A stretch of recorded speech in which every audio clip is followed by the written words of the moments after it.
Okay, so good to get to 3-0. Wasn't pretty at times, but again, like I told them, these are what happens in games. Everything ain't going to go our way like the first game did, the first game of the year. So, credit to those guys. They had a good plan, I thought, offensively, did some good things, and they have. I think they were leading the ACC in offense coming in. So, we've got the quarterback, playing a lot better than he used to, and doing a good job.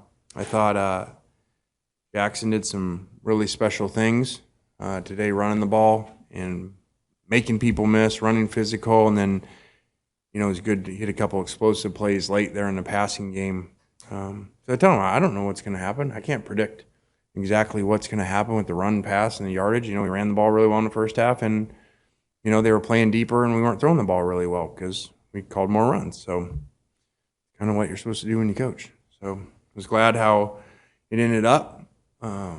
With us winning the fourth quarter again and winning the second half, coming out 14-0 right off the bat, and then finishing, I think 21-7 or something like that, 24-7. So that was good to see, and we've got a lot of work to do.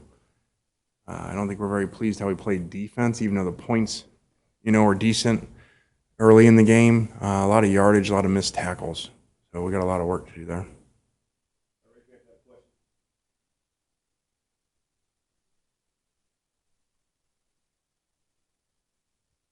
Jackson career high, I believe, 136 yards rushing in those two scores. Was that the plan coming in? Did you know that might be something you could take advantage of coming in?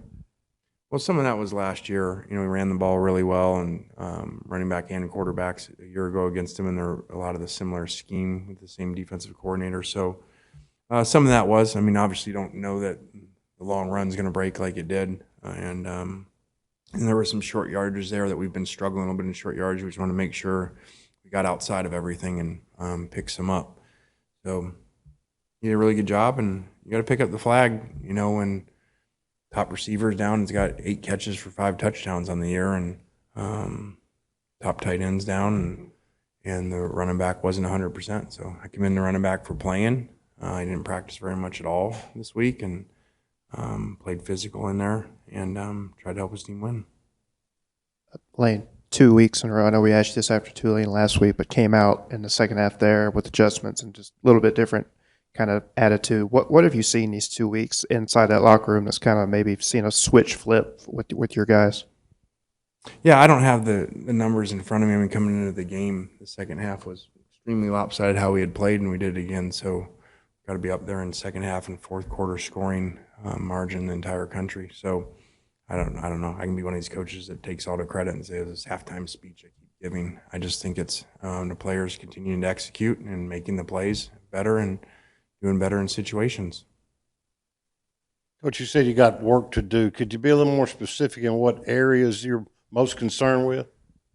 I didn't think we tackled very well, like I said. Didn't rush the passer as well as I would have thought we would. I thought our matchups coming in would have been up front, would have made it harder on the quarterback. So, those guys coached too and did a good job. I think they're very well coached on offense this year and doing good things. And, we seem to not, until the end there, not have really great passing game going since Trey's been hurt. And Priesthorn being out this whole time was a major staple of our offense coming into the season. So Jackson's kind of stepping up. You're talking briefly just about defensive miscues with the time of possession, what it was in favor of Georgia Tech, and when Georgia Tech started kind of mount a comeback a little bit. You feel like, the amount of times that the defense was on the field kind of taking its toll, do you feel like that kind of played a factor in that? Well, there's 2 things on that. One, we play fast, so we're probably never going to win the time of possession. I don't know if we've ever won it. So they won it today, 40 minutes to 20 minutes, and we won 48-23. So that is the most irrelevant stat to winning football if you want analytics. That's an old school way of thinking. Because really you just take longer between snaps standing there. Why does that mean you're going to be better?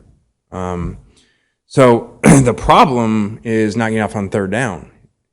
They go 11 of 20 on third down, so they keep going. That's where the problem comes, and you get stuck out there for a lot of plays. We hit some explosive plays, and then that's how you end up getting lopsided 89-56 play count in the game. On the defensive side, there's been a lot of rotation. Just what are kind of your pros and cons of that? Sorry, on which side? Defensive side of the ball. Yeah, I mean, we're trying to play a lot of players. Again, high play count by not getting off on third down. We're getting off on every third down, and you won't play as many players because you're not getting tired. So, and we're still trying to figure out. We got a brand new system and rotating guys in and figure out who are the best players. Lane, Monday you talked a lot about the belief in the run game and how important that is. Just how good is it when you see that you're not only, getting those run plays in, but then they start breaking them off, and it's just that belief starts paying off. Yeah, we just do what it takes to win. And there's probably a lot of things we don't do well. I think one is offensively of adjusting and whatever. We're just not going to throw the ball all the time or run the ball all the time. We're going to figure out what they're doing and have a lot of plays that are RPOs in some ways that are designed based off of what they do. And, today, 19 pass attempts and 37 carries. So got to do what it takes to win. And sometimes you don't know who you come out there and they start playing some double cloud coverage. It's hard to throw. Coach, you moved to 3-0. What are you hoping your guys will take from non-conference into conference play as you guys open conference play next week in Tuscaloosa? The only thing you can be is 3-0. Can't be 4-0 after 3 games. So I commend our players for that. We got new coaches. We got tons of new players out there. We've got some, significant major impact injuries on offense. So I commend them for getting to 3-0. And I kind of would have thought, it was going to take some time to get going. So you want to survive and win these games and continue to get better as these parts come together, especially, like I said, defensively. I mean, you got a ton of new players out there trying to play together in a brand new system. And do you have any response to the lawsuit filed by DeSanto Rollins this week? Yeah, we issued our statement. We have nothing further to say at this time.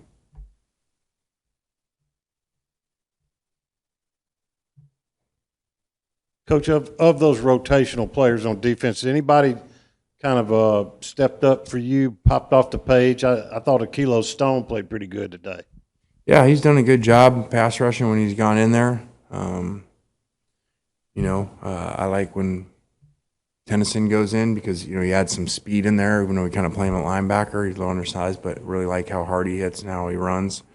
And obviously makes plays. Seems like almost every time he goes in, number 4 makes plays. So we got to continue to find a way to get him to master more and more. It's hard on defense to get guys to play outside backers and off backers. There's a lot of stuff to do in college football.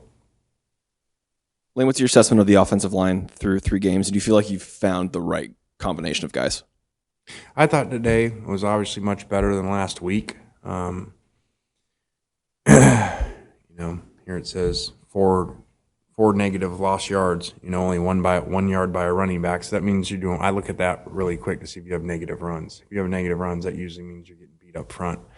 So they did a much better job today. And they practiced better this week, so it was good to see. Now we got to get rid of the holdings because that's what sets us back. Lost us some points. I know your focus has been on your team. I'm curious how much you've paid attention to Alabama and specifically some of their quarterback issues. Last year, Bryce Young was obviously the difference maker on the field. He won't be there this time. How big of an opportunity is this for you guys catching them with quarterback uncertainty? Well, it's good to know Bryce won't be there. That's very positive. I mean, we all got our issues, and this is one of the best teams, the best team in the last 15 years, and one of the hardest places to play. Just because Texas went in there and won, doesn't mean it got any easier. So this is a huge challenge, dynasty, and we have to do a lot of work just to be on the field with those guys. Those are premier recruiting classes of 5-star players everywhere.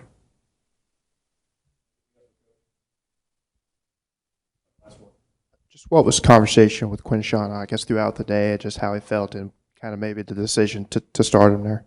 Yeah, I commend him a lot for, we never address what injury it is, but to be extremely injured and not be able to practice very much, and come out and play. And I didn't really think it a lot of times this week he was going to play at all. And then he came out and got some juice and warm-ups and said he was ready to go. So we played him, not quite as much as we normally would with a week off of practice, but,